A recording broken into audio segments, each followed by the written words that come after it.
Welcome to Yashu World. Chapter 18. Conclusion.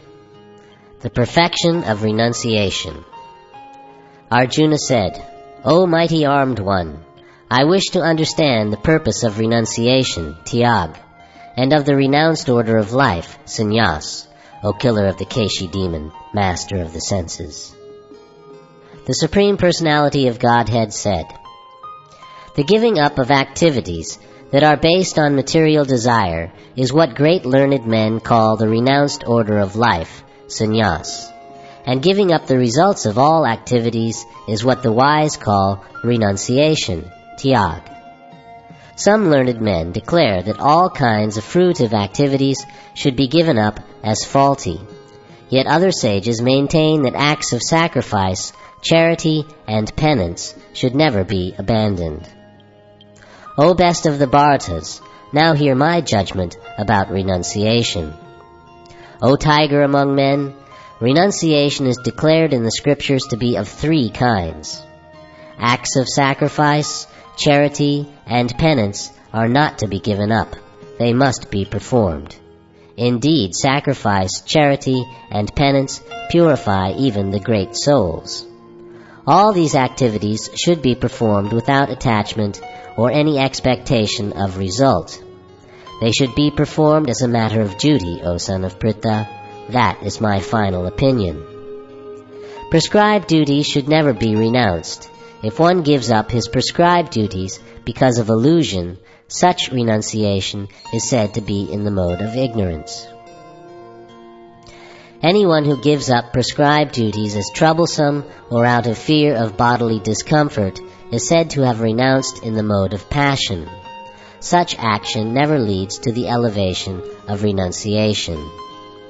O Arjuna, when one performs his prescribed duty only because it ought to be done, and renounces all material association and all attachment to the fruit, his renunciation is said to be in the mode of goodness.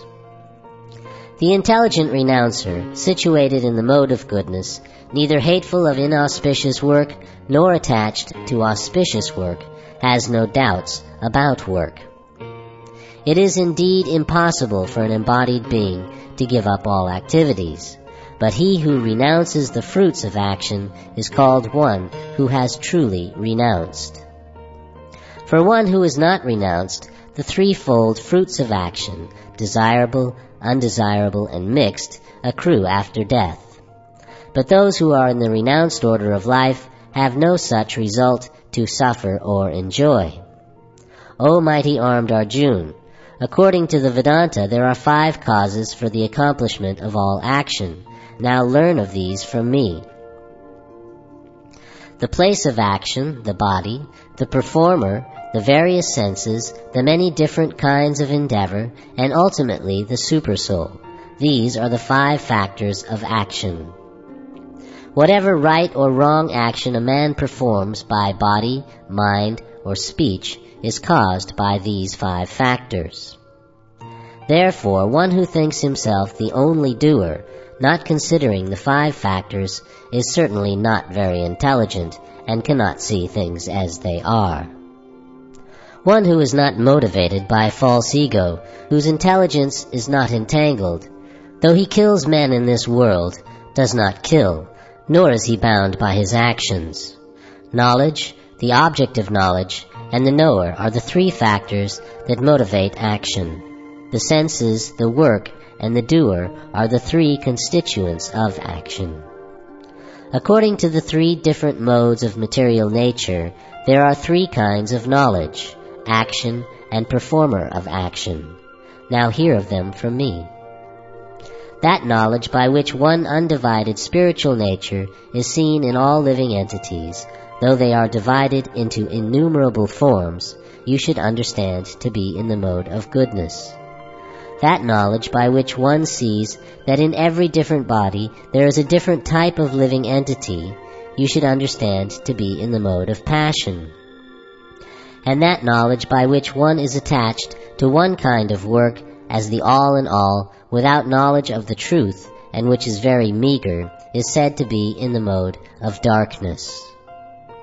That action which is regulated and which is performed without attachment, without love or hatred, and without desire for fruit of results, is said to be in the mode of goodness. But action performed with great effort by one seeking to gratify his desires, and enacted from a sense of false ego, is called action in the mode of passion. That action performed in illusion, in disregard of scriptural injunctions, and without concern for future bondage or for violence or distress caused to others, is said to be in the mode of ignorance. One who performs his duty without association with the modes of material nature, without false ego, with great determination and enthusiasm, and without wavering in success or failure, is said to be a worker in the mode of goodness. The worker who is attached to work and the fruits of work, desiring to enjoy those fruits, and who is greedy, always envious, impure, and moved by joy and sorrow, is said to be in the mode of passion. The worker who is always engaged in work against the injunctions of the Scripture, who is materialistic, obstinate, cheating, and expert in insulting others, and who is lazy, always morose and procrastinating, is said to be a worker in the mode of ignorance. O winner of wealth, now please listen as I tell you in detail of the different kinds of understanding and determination according to the three modes of material nature. O son of Pritha, that understanding by which one knows what ought to be done and what ought not to be done, what is to be feared and what is not to be feared, what is binding and what is liberating, is in the mode of goodness. O son of Pritha, that understanding which cannot distinguish between religion and irreligion, between action that should be done and action that should not be done, is in the mode of passion. That understanding which considers irreligion to be religion and religion to be irreligion under the spell of illusion and darkness, and strives always in the wrong direction, O Partha, is in the mode of ignorance. O son of Pritha, that determination which is unbreakable, which is sustained with steadfastness by yoga practice, and which thus controls the activities of the mind, life and senses, is determination in the mode of goodness. But that determination by which one holds fast to fruit of results in religion, economic development, and sense gratification is of the nature of passion, O Arjuna. And that determination which cannot go beyond dreaming, fearfulness, lamentation, moroseness, and illusion, such unintelligent determination, O son of Pritha, is in the mode of darkness. O best of the Bharatas, now please hear from me about the three kinds of happiness by which the conditioned soul enjoys, and by which he sometimes comes to the end of all distress.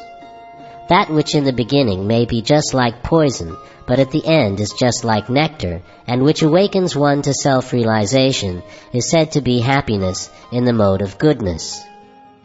That happiness which is derived from contact of the senses with their objects, and which appear like nectar at first, but poison at the end, is said to be of the nature of passion. And that happiness which is blind to self-realization, which is delusion from beginning to end, and which arises from sleep, laziness, and illusion, is said to be of the nature of ignorance. There is no being existing, either here or among the demigods in the higher planetary systems, which is freed from these modes born of material nature. Brahmanas, Kshatriyas, Vaishyas, and Shudras are distinguished by the qualities born of their own natures in accordance with the material modes, O chastiser of the enemy. Peacefulness, self-control, austerity, purity, tolerance, honesty, knowledge, wisdom, and religiousness, these are the natural qualities by which the Brahmanas work.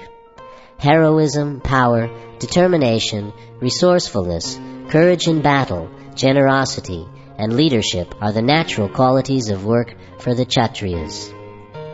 Farming, cow protection, and business are the natural work for the Vaishyas, and for the Shudras there is labor and service to others. By following his qualities of work, every man can become perfect. Now please hear from me how this can be done. By worship of the Lord, who is the source of all beings, and who is all-pervading, a man can attain perfection through performing his own work. It is better to engage in one's own occupation, even though one may perform it imperfectly, than to accept another's occupation and perform it perfectly. Duties prescribed according to one's nature are never affected by sinful reactions. Every endeavor is covered by some fault, just as a fire is covered by smoke. Therefore, one should not give up the work born of his nature, O son of Kunti, even if such work is full of fault.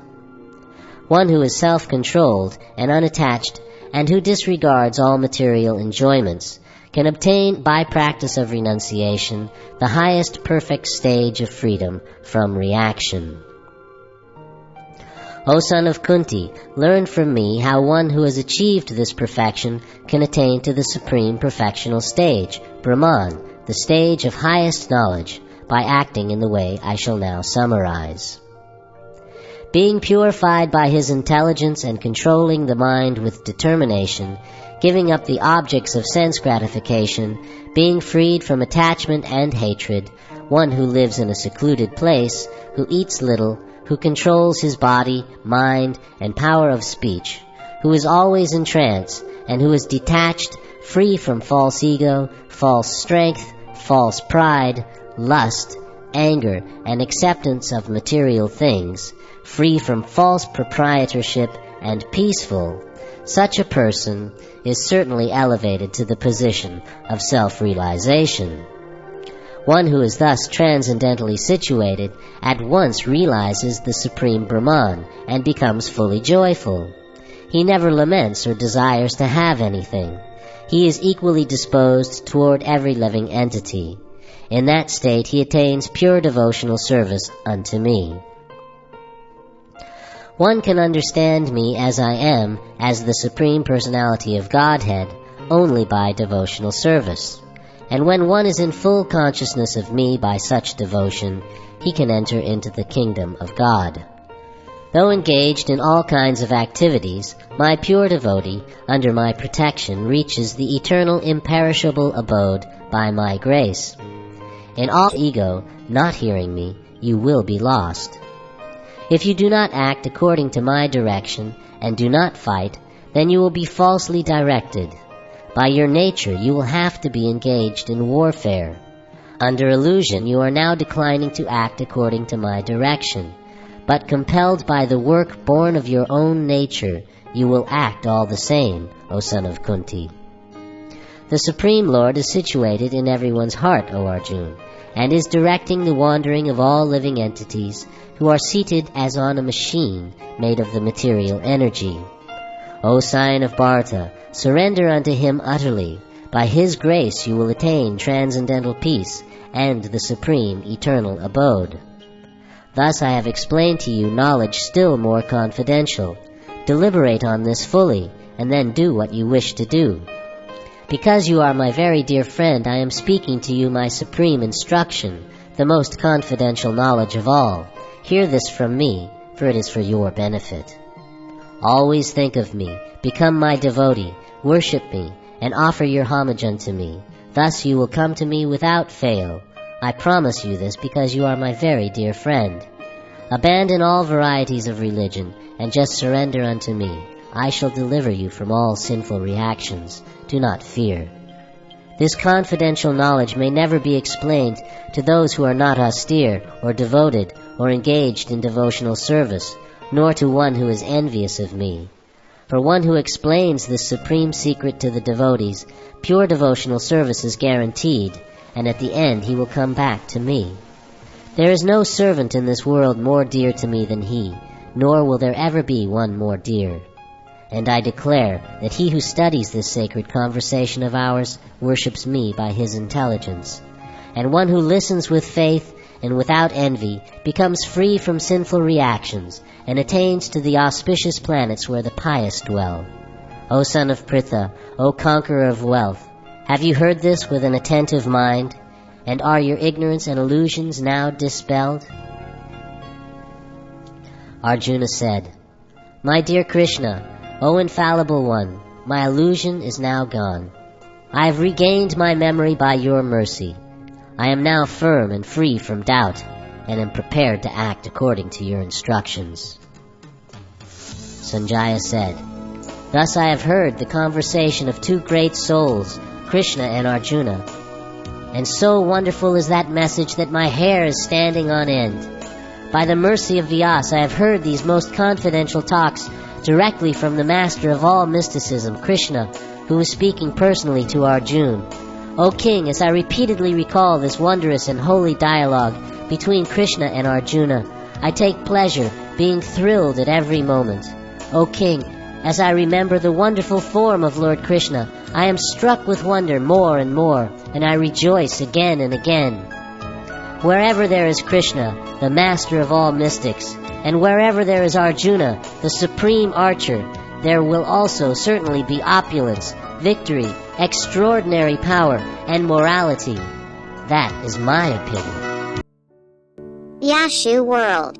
Please like, share, comment and subscribe.